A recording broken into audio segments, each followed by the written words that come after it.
The UK Independence Party seems to be winning increasing support. Its anti-EU stance and its policy on immigration, wanting a 5-year freeze on permanent settlement, seems to resonate with many a disillusioned British voter. So with the local elections just around the corner, IB Times examines the rise of UKIP. I met Paul Nuttall, the deputy leader of the party at its London HQ, the aptly named Europe House. What do you think you're doing right then? What are you saying that's encouraging people to back you, to vote for you? Well, I think it's a number of things. I think, for example, when it comes to the issue of the EU, more and more people are increasingly Eurosceptic, and we've been proven right on a number of issues regarding the EU, whether it's the euro, the democratic deficit, or even the open door policy of the last Labour government when they said only 13,000 people would come, when they opened the borders pretty much in 2004. Well, it literally went into the millions.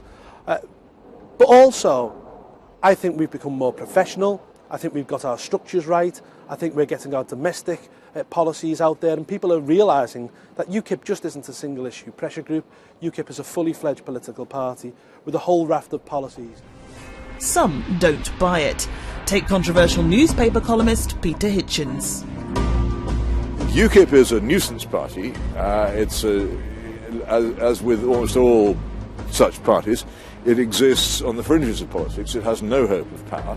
That makes it, by its nature, irresponsible. It provides a safety valve. The real problem with our political system is that it's a two-party system. And if you're not one of those two parties, then you will not get a substantial body of members in the main legislative body. And UKIP performs a safety valve nuisance function and is not, in my view, a serious party. The serious issue is why the Conservative Party survives when everything that it does defies the wishes of its own members and supporters. It's not a Conservative Party at all. It is a New Labour Party, effectively. The safety valve argument Peter makes does seem to hold water, especially when it comes to the opinion polls.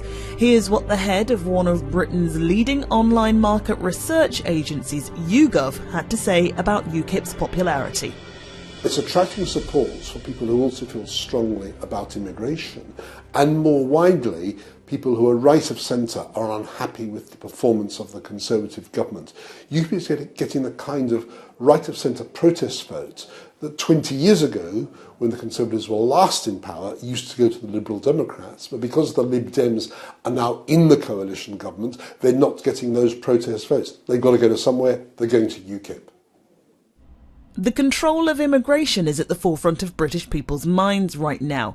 UKIP's stance about European migration is unequivocal.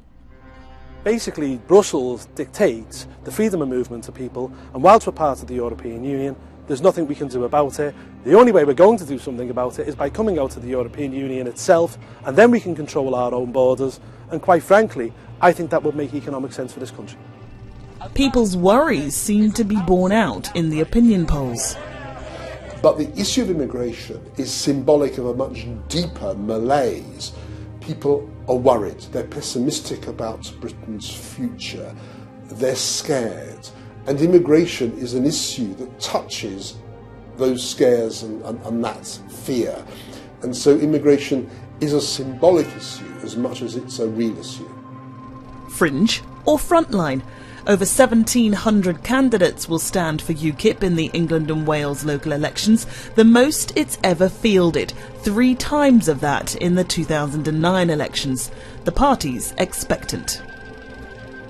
What we're looking at more than the amount of seats that we take is our percentage of the vote and our vote share. If that continues to go up, and if we can touch somewhere in the late 100,000s, I think that will be a fantastic result. We just don't know though. I mean, UKIP is growing so quickly at the moment. We're putting on over 100 members a day. We're polling around 17%. We've really, in many ways, come from nowhere. So we just don't know what's going to happen on May the 2nd. I certainly hope that we give everybody a bloody nose and we go back with UKIP councillors elected.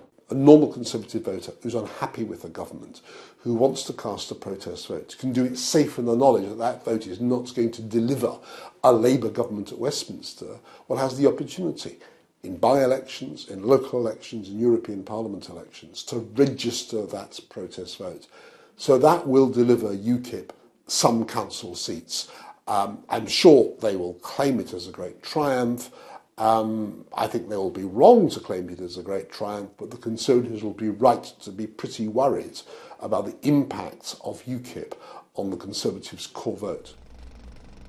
And UKIP has an eye on future-proofing. Well, part of the fastest growing section of the party is young independents. We have a lot of young people joining at the moment.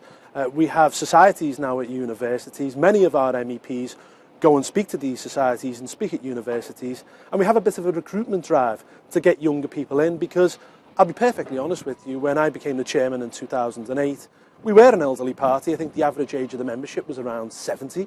That had to be reduced substantially, because obviously you need people out on the streets delivering leaflets, and if a party is to look forward and grow, then we needed to bring in younger members, so we made that pretty much a priority.